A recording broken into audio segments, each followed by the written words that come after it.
In the first 8 episodes of this second season, I talked about the 6 components that make you more trusted. I'm going to start talking about applications of those 6 components in different circumstances. We are bombarded with TV and radio commercials telling us that certain brands are trusted. And I always cringe when I hear that. Are they really trusted? Are they worthy of your trust, of my trust? Says who? What you will find in this episode is that there is no one way to be trusted as a brand, and a few mistakes that brands make in their attempt to be perceived as trusted, and how to avoid those mistakes.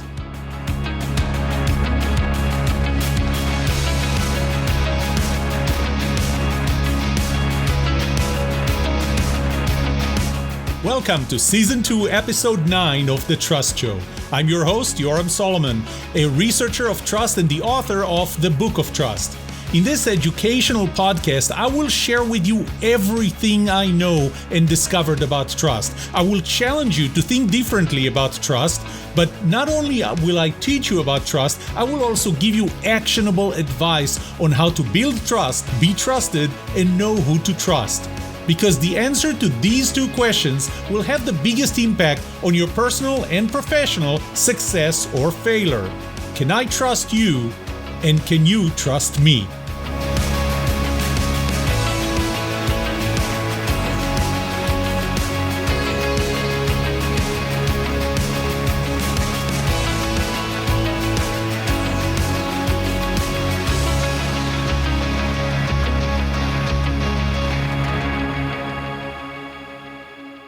Yesterday, I received an interesting piece of feedback about this podcast, and that was that there was the perception that I was holding back, that I'm not giving all of the crown jewels. And so I wanted to clarify it. First of all, I appreciate that feedback, and maybe 10% of it would be true, but 100% is true in perception, and apparently, at least for one viewer, that was the perception. And I thought about where is it coming from, and maybe it was coming from when I say that I will talk about this in a future episode. And the reason that I do that I say that I will talk about something in a future episode is because really I have the next 5 or 6 seasons laid out. I have a lot of content, and unless I decided the episodes are going to be 30 to 50 hour long, yes, not minutes, 30 to 50 hours long, then I'm not going to be able to squeeze everything into one episode. So I do have to stretch things out and to come back to something. And I can promise you that whenever I say that I will talk about this in a future episode, I actually do take a note to make sure that I do get back to it. You will notice that I actually have a slightly newer opening starting this episode, and that I'm actually saying that I'm sharing everything that I know and I learned, and I do. And I do the same with the Book of Trust. Everything that I know and everything that I learned, I put into the Book of Trust. And this is why I'm actually working on the 3rd edition for the Book of Trust right now. You see, my content continues to evolve with time. I learn new things. Sometimes I even learn that something that I thought about was wrong, or that I need to look at it from a different perspective. And when that happens, I will correct it, and I will have a new episode that will correct it. Why am I sharing everything? And I really am sharing everything. I'm not worried about giving away the crown jewels. Simply because listening to this podcast or reading the Book of Trust is not going to be the same as having me in an interactive, engaging, action-driven workshop, whether it's in person or virtual. The reason I'm sharing everything is because this is my legacy. You know, I don't know if you ever asked yourself this question, but what would you like written on your headstone after you pass? I was asked this question years ago, I think more than a decade ago. What would I like to have written on my headstone? And I had to think about that, and I realized that I want 3 words. He inspired me. That's what I do. That's why I do what I do. This is why I'm going to be sharing everything. This is my legacy. This is what I'm going to leave behind. And this is why I'm going to share everything in the podcast, in the Book of Trust, and any other way that I can. So I hope I clarified this. I am sharing everything. When I say that I'll get to something later, I will get to it later. I am taking a note. And now let's talk about how to be trusted as a brand.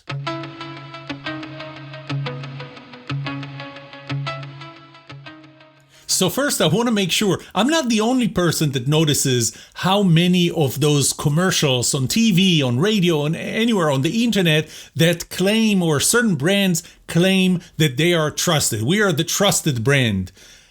And why are they doing that? Well, first of all, because trust is important.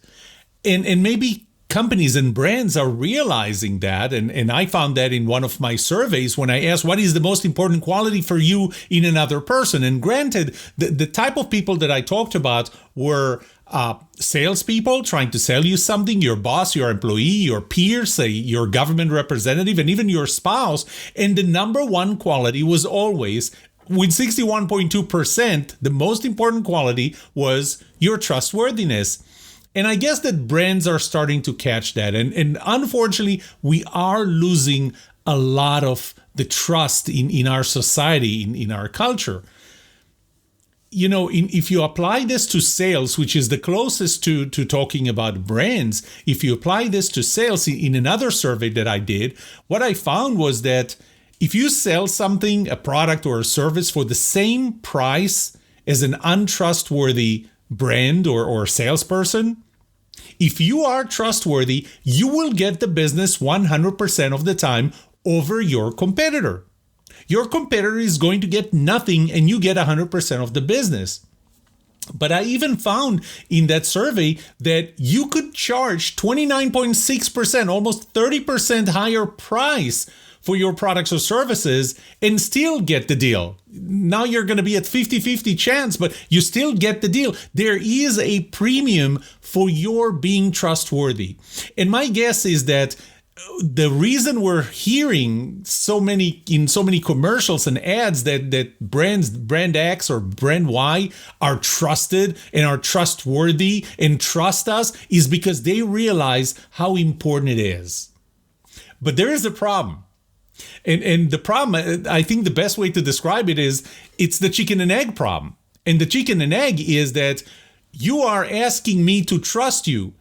But since I don't trust you yet, why would I believe it when you say that you are trusted? So you're telling me you're trusted, but I don't trust you to tell me the truth. So why do I trust you that you're trusted?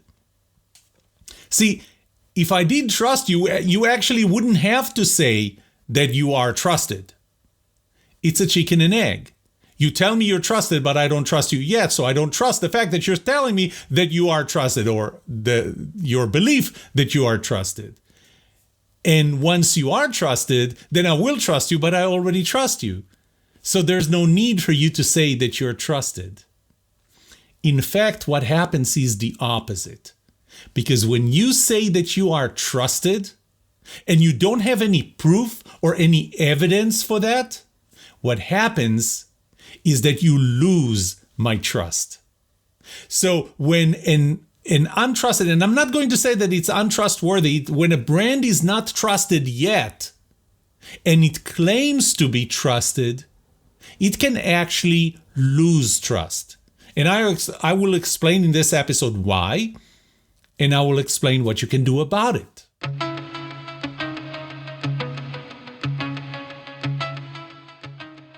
So the first thing that I need to explain is, why do you actually lose trust when you say that you are trusted?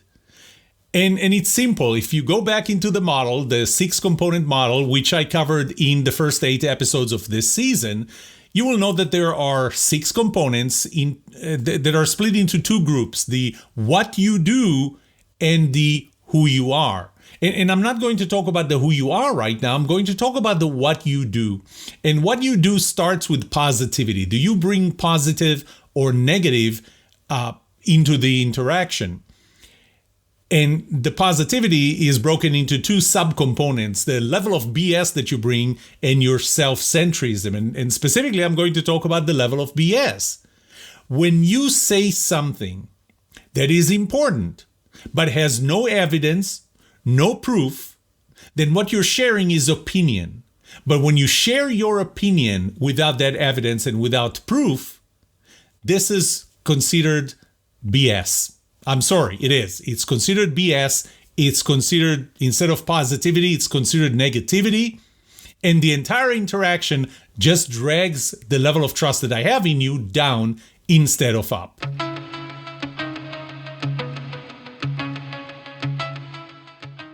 So how do you provide proof or evidence that you are trusted and therefore should be trusted by people watching your commercial? I'm going to start with the fifth law of trust law number 5, trust is transferable. And I'm going to break it into 3 parts. The first one is trust is transferable when you provide proof by a lot of people. So let me ask you a question. When you buy something on Amazon, do you ever look at the reviews? You know, does it have an average 4-star review, 4.5 or more? How many people provided that review?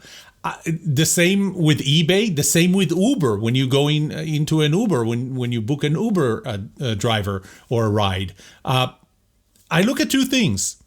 What is the average review? I mean, obviously, if you see that there are like 12,000 reviews and the average score is 1.5 out of 5, then I'm not getting into that car or buying that thing from eBay or from Amazon.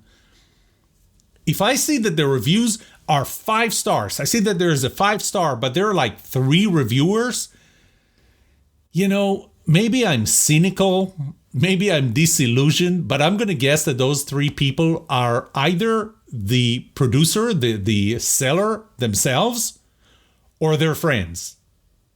It's when I see 12,000 reviewers that I think, oh, you know what? There are a lot of people that I don't know any of them, but they gave a review that's on average 4.5. Now, obviously, I also care about how relative it is to other products just like that. So I'm about to buy something on Amazon. There are several different products. One of them has 200 reviews. The other has 3 reviews, and the last one has 12,000. Well, if all of them are the same, let's say that they rank at 4.5, I'm okay with all of them. I shouldn't say that I'm okay with all of them. I'm the best is the last one, the one with 12,000. So 4.5 star review, but 12,000. Let's agree that it's really hard to fabricate 12,000 reviews at 4.5 star average. And by the way, obviously, because bad is so much stronger than good, I would start by looking at the 1-star review and see what went wrong there. But nevertheless, the average is 4.5, and it's the average of 12,000 reviews. So what happens if the 12,000 reviews are at 4, but there is a 3-person review at 5 for another product? I would probably take the one with a 4.5 or 4 because it has 12,000 reviews. Because that 5-star review with 3 people, I'm going to worry about that. So we go for numbers. So that's the first part of transferable trust, how I use transferable trust. I'm going to trust you because you provided evidence from 12,000 people, and it's good evidence. You know, maybe not the best, not maybe 5 out of 5, but it is good. It's good review, and it's a lot of people. So the first way to use transferable trust, or trust law number 5, is to go for numbers, go for quantity. The second one is go for something that is independently trusted. So for example, I watched one of those commercials is for Subaru. And I used to own a Subaru in Israel. In Israel, by the way, Subarus are so much more common than here, or used to be. I should say used to be because I left Israel in 98, 23 years ago. So I don't know if they're still as common as they used to be. But regardless, Subaru uses the "we're trusted." But they don't say "we're trusted, period, trust us." That's when we get into the chicken and egg. They say "we trust us, says Kelley Blue Book." So they use a trusted intermediary who I trust. So over the years, I learned to trust reviews by Kelley Blue Book or in Kelley Blue Book. And based on that, I go, well, if Kelley Blue Book says that this is the most trusted brand, I didn't check their methodology to see that this is a methodology that I agree with. But if Kelley Blue Book uses the word trusted in the context of Subaru as a car, then I'm going to go along. And as far as transferable trust goes, I agree. So as opposed to quantity, now we're talking about quality, and we're talking about an independent trusted source that I trust. And because they say that Subaru is trusted, then I trust Subaru. Transferable trust. The third part is by specific people who I know. So this is not people who are biased in my favor or in your favor if you're trying to sell me something. These are not actors. I'm sorry. You bring a Kardashian, you bring somebody else. Great, but with all due respect, what do they know about cars? So a lot of people know them, but unlike Kelley Blue Book, who specializes in evaluating cars, Kim Kardashian is not an expert on cars or not known for that. So don't bring me actors. Bring it with real people. And I'll talk about intimacy in a minute, but bring real people who actually use it. And I like it that in many of the commercials, they actually write down below that person speaking, and this is someone I don't know, and they write, this is an actual user. And so it's a higher bar for me to not trust them when they write that this is a real person, because I'm just thinking, you know what, it's going to be really easy to find out if this is a real person that's really using their product or their service. So when you say this is a real, maybe it's some kind of a drug commercial, and they say this person actually uses this drug to get over a certain medical condition, I might say, you know what, then I trust this person. It is really important that this is delivered with high intimacy. So with Kelley Blue Book is an entity. I don't need them to say something. 12,000, when we go for quantity, I don't need to hear 12,000 people. But when you're going to bring 3 customers of your product or service, I think I want to see them, and I want to see this little thing that says that this is not an actor, this is a real customer or real user of our product or our service. And I want to see the consistency of their verbal and nonverbal communication, so I can feel for myself that this consistency means that I can trust them. And as a result, because trust is transferable, law number 5, I can trust your products.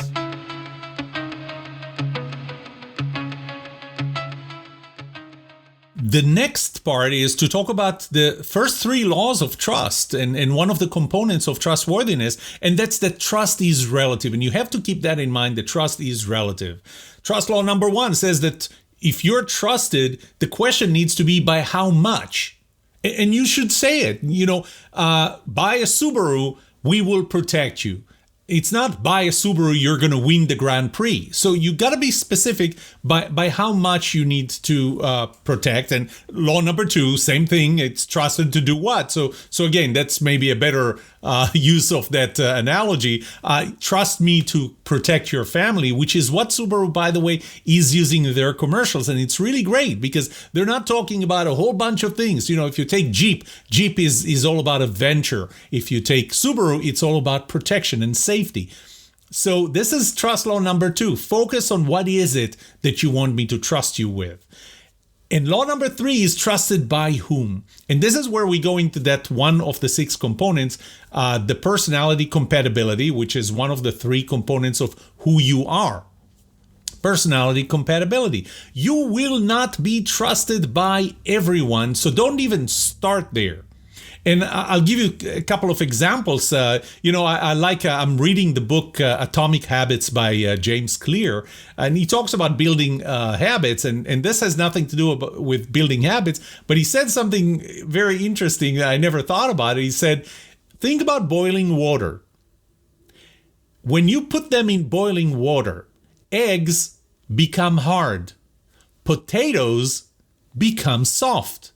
So the same thing, boiling water has opposite effects on different ingredients. On eggs, makes them harder, hard-boiled eggs, And potatoes make them soft. And I know that because just yesterday I made mashed potatoes, and I can tell you for a fact, I put potatoes in boiling water. They did become soft enough to be mashed. I went too far.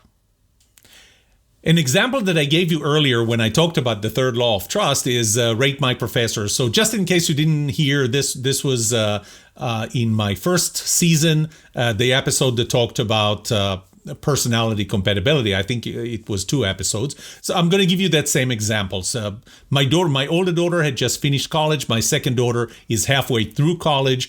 And one thing I noticed when she signed up to classes in college was that she was checking a website called Rate My Professors. And as it turns out, this is a brilliant idea.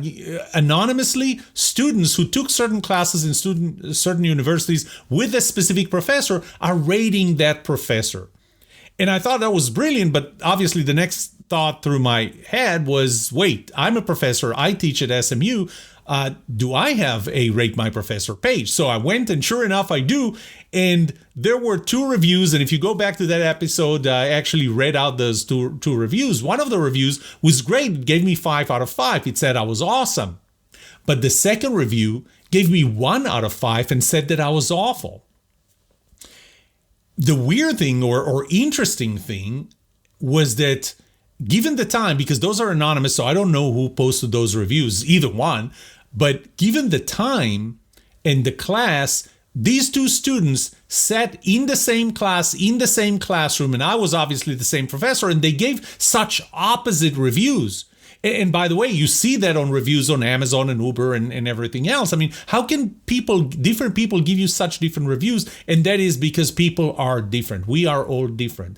And so when you're trying to sell or be all things to all people, you're making a mistake. Find out who are the people who benefit the most from what you have to offer better than anybody else.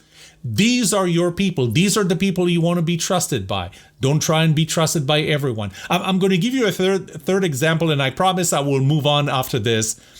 And that's back in Israel, I had a company called Solram Electronics that developed a product called Interhome. And Interhome was a product that allowed placing phone calls over the internet. Now, I know what you're thinking. Wait, you mean like Skype and WhatsApp and Facebook and everything else? Yes, but not in 1995. In 1995, nothing like that pretty much existed. And so I was the first one. And I remember we went to present this in New York in a trade show, an internet, I think it was called Internet World. And I remember bringing my wife, and my wife was very, very passionate about the product. And she was one of our salespeople, and she was trying to sell this product to someone. And at some point, I heard, by the way, my wife is probably the most brilliant salesperson ever.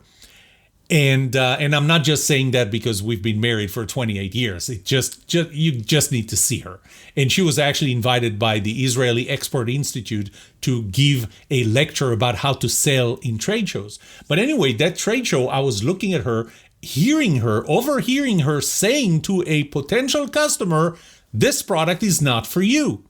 And I thought, this is not how you sell. You don't tell people this product is not for you. And then I realized she realized that this product was not for him. And there is no point in trying to sell something that you have to someone who doesn't need it. So it is really important when you're trying to sell, when you're trying to promote your brand, to sell your brand, that you sell it to the people who really care about what is it that your brand offers that other brands don't. Who will you be trusted by? You will be trusted by the people who are your target audience. Find them, identify the people who values what you are providing extra compared to your competitors. Your competitors are offering things that you can't. You know what? Maserati and Porsche and Ferrari offer things that Subaru doesn't. And its speed and its style and its status, whatever, it's definitely not price. And it's not safety. Have you ever seen Ferrari trying to sell cars on safety records? They don't. Subaru does.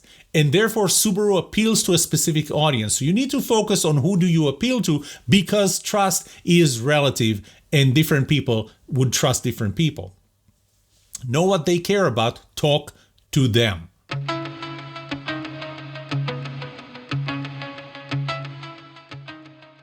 So I said at the beginning that you need to demonstrate, you need to provide evidence that you are or your brand can be trusted.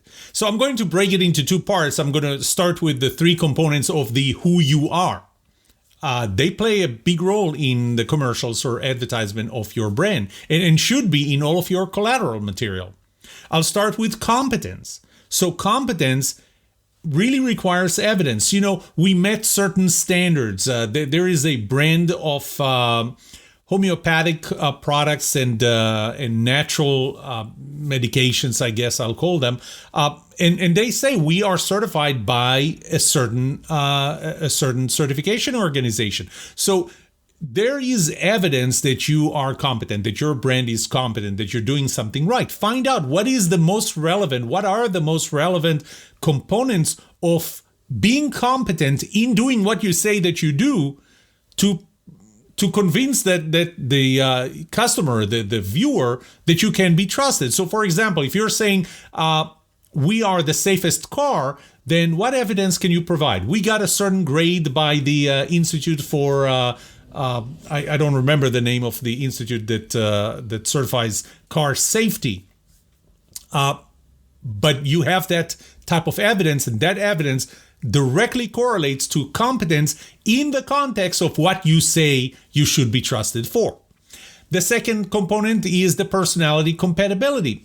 If you remember when I talked about personality compatibility earlier in this season, I talked about the range of things from the universal good or bad to the individual very specific people that you want to be trusted by, and what are the things that you have in common. So appeal to, first, on the universal level, there are good and bad things. You know, safety is good.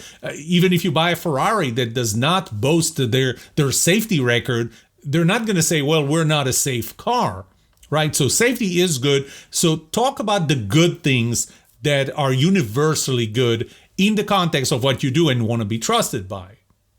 But then go into the individual, into the not universal good or bad, but individual different. So now you're back into what I talked about before in this episode, the unique characteristics of your unique audience and the things that you have in common with them. And, you know, as I talk about having things in common, it takes me to the third component, symmetry.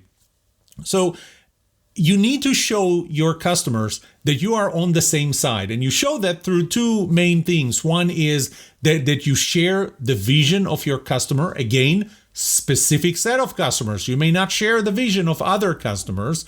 And I remember the best TV commercial for a car that I can recall in the last several years was the Jeep commercial during the Super Bowl. And I love that commercial more than any commercial. They use Bruce Springsteen. And the commercial was all about being in the center. You know, we're in a highly politically divisive era here in the US. And that commercial talked about being in the middle.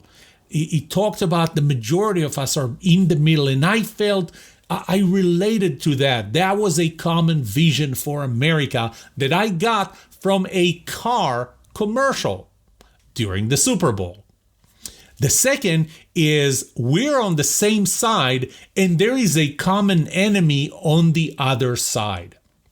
So you may want to emphasize, instead of the things that we share in terms of vision, you can share a common enemy that we're both trying to beat. Because if we're on the same side and the common enemy is on the other side, that actually builds trust under the components of symmetry. And another subcomponent of symmetry is really fairness. And so if there's anything that you can say in your commercial or any other way that you promote your brand that makes me feel that you are going to be treating me well, then you're helping me trust you faster.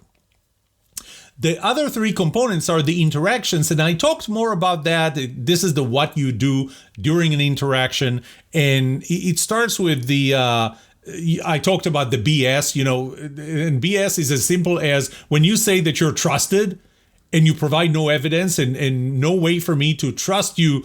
When you say that you're trusted, then you're actually you're bringing negativity, not positivity, through the subcomponent of BS.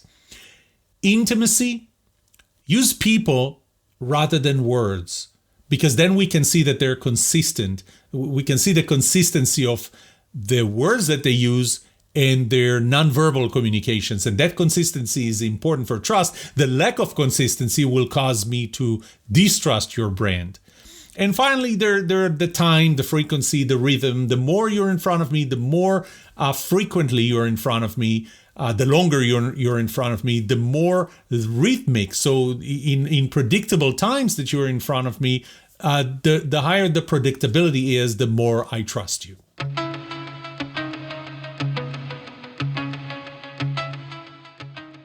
Let me summarize. First, don't say that you are trusted, because your audience, your customer, your prospective customers don't trust you yet. And instead what happens is you're using a word with no evidence or proof, and therefore you actually lose trust by using the word "we're trusted." Instead, let other people say that you're trusted. Use the fact that the trust law number 5, trust is transferable. People that your audience already trusts, a lot of people, individual independent agencies. Demonstrate with evidence that you should be trusted, that you're competent, that you are personally compatible or have personality compatibility with your audience. Provide symmetry, provide fairness. But I want you to remember one thing. You will not be trusted by everyone. Don't try and be all people, all things to all people. Decide who you want to be trusted by and focus on them, and do everything from the context. Remember, trust is relative, laws 1 through 4. Do everything in the context of the person that you want, the specific person and audience you want to be trusted by. I want to talk about what's in season 3, because this is the 9th episode of season 2.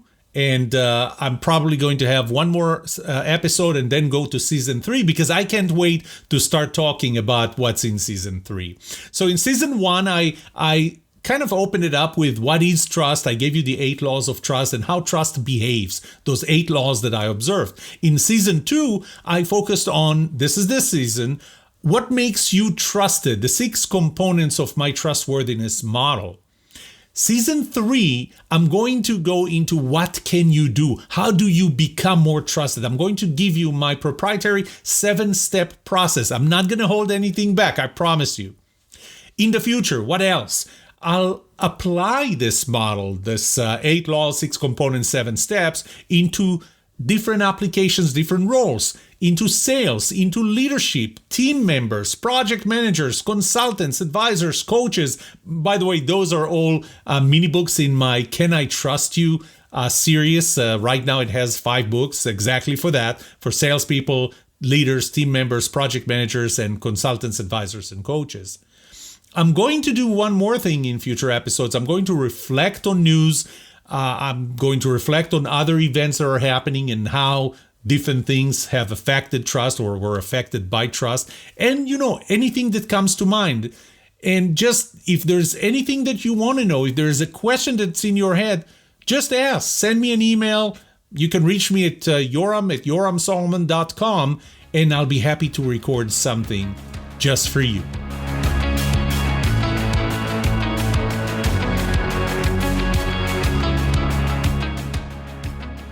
What would you like to know about trust and trustworthiness?